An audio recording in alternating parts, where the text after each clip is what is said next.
Today, let's drink Pendleton Whiskey, a true Western tradition. Welcome to the tasting room, where we drink adult beverages and judge them. I'm Brian. I'm Derica. And today we're drinking Pendleton Whiskey. I've heard about it. I've never actually had it. This is a Canadian whiskey. It's 40% ABV. It says exceptionally rich taste, uncommonly smooth finish. It's distilled from the finest northern grain and cut with glacier-fed spring water. Pendleton Whiskey was made to honor one of the most famous and respected rodeos in the world, the Pendleton Roundup. First held in 1910, this legendary rodeo has taken place in the Northeast Oregon for over a century. This is where I'm confused. It's Canadian whiskey, but they talk about the United States stuff a lot. Each batch of Pendleton is rested in American oak barrels before being cut to proof with pristine glacier-fed spring water from Oregon's highest peak, Mount Hood. So this is not really Canadian whiskey anymore. I don't know. This time-honored process provides a consistently rich-tasting whiskey with an uncommonly smooth finish. Pendleton's distinct flavor profile features notes of warm fall fruits, honey, and vanilla balanced by a hint of spice. This sounds like my kind of whiskey. Oh, yeah. Now, the reason why I believe it is Canadian is because it says, approved by R.R. Dodge, blended Canadian whiskey. So it's a blended Canadian. Is it? Okay. It's got a thing. It says it's approved, but... Yeah, it's a Canadian whiskey. It's the perfect pairing of us and our friends to the north. Yeah. And get all the fiddly bits off before I pop the cork. You ready? Here's the cork pop. Oh, that was kind of wimpy. At least it's a cork, though. It is cork. Gotta get that off. Ooh, they have They got a little rodeo a horse guy yep. out there. Yeah.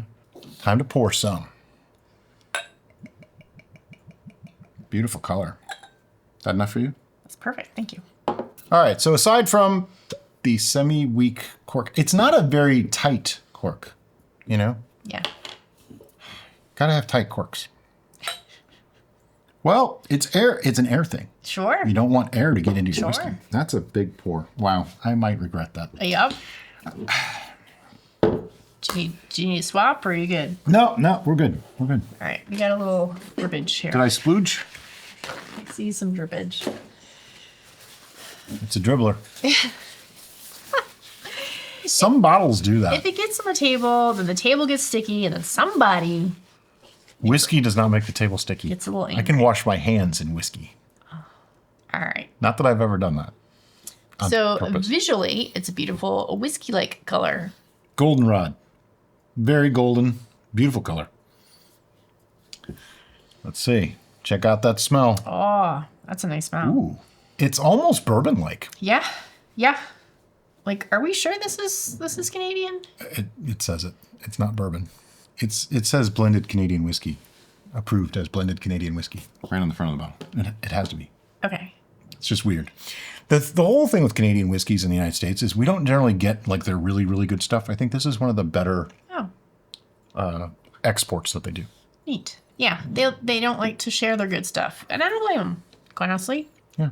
On the smell, I'm definitely getting a little bit of marshmallow, caramel, Maple syrup, even. Some Yeah, spice. just a touch. By the way, it's a myth that they put maple syrup in their whiskey.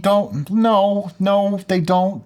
If they do, they probably tell you that they did because it'd be a maple whiskey, but Sure. they don't generally do it. Okay, Project of Canada. I finally found it. All right. But yeah, whiskeys, the whole genre, whether it be Scotch, bourbon, it doesn't matter, are going to have some aromas or flavor profiles that just simply don't exist in them. It's just what your brain is telling you what it is because it doesn't know how else to describe But it. I've heard of people saying that like they put bog grass into Scotch, which they Nope. don't, and they put maple syrup in Canadian whiskey, which Nope. they don't. It's like saying they put sushi into Japanese whiskey, and I don't think they do that Nope. either. It smells It good. smells really nice. For 40%, it's got less burn than I would have expected. I could smell this for just a long time. Now, they don't say if they're first time, like virgin casks that they put it in. They just say casks. So it's an American oak, which makes it similar to bourbon right there. All right, I finally have smelled it long enough that now my taste buds are activated and they're like, gimme, gimme. All right, here we go.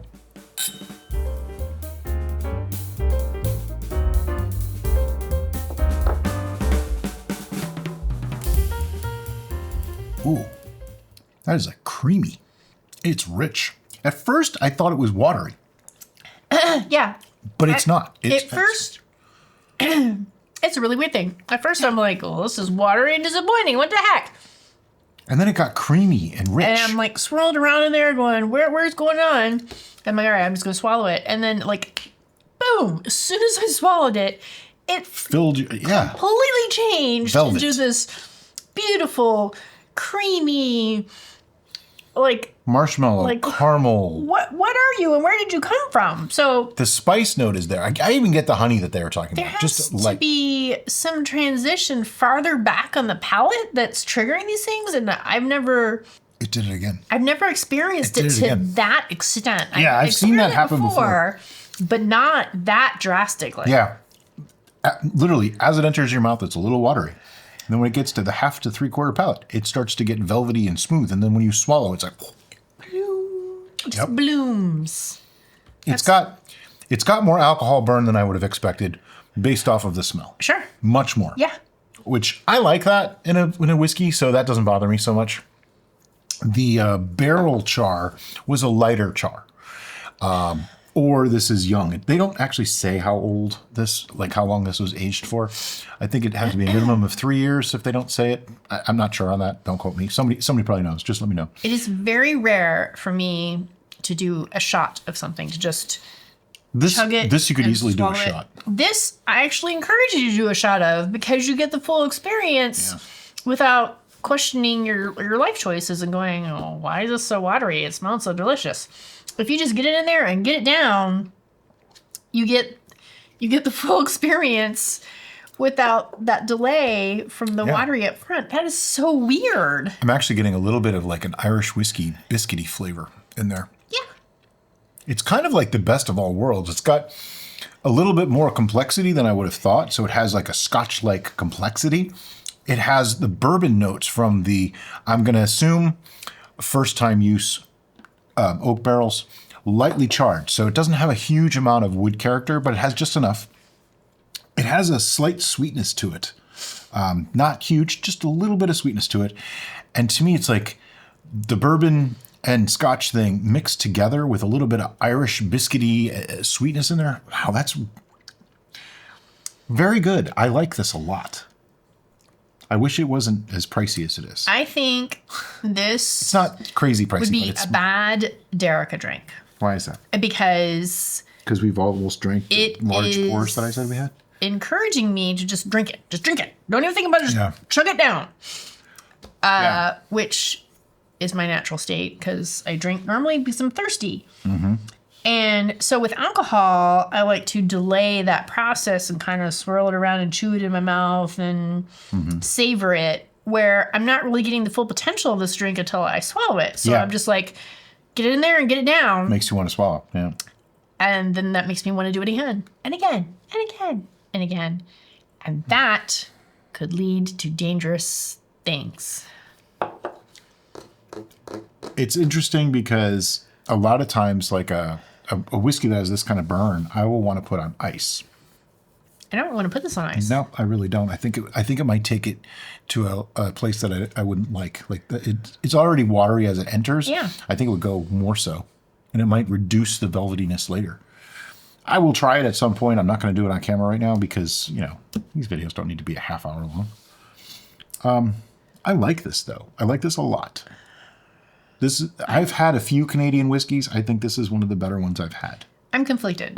Part of the reason being is that I know I am in the current stage of Derica whiskyness, where Derica and whiskey don't tend to get along very well. That's about all the whiskey she can handle in a day.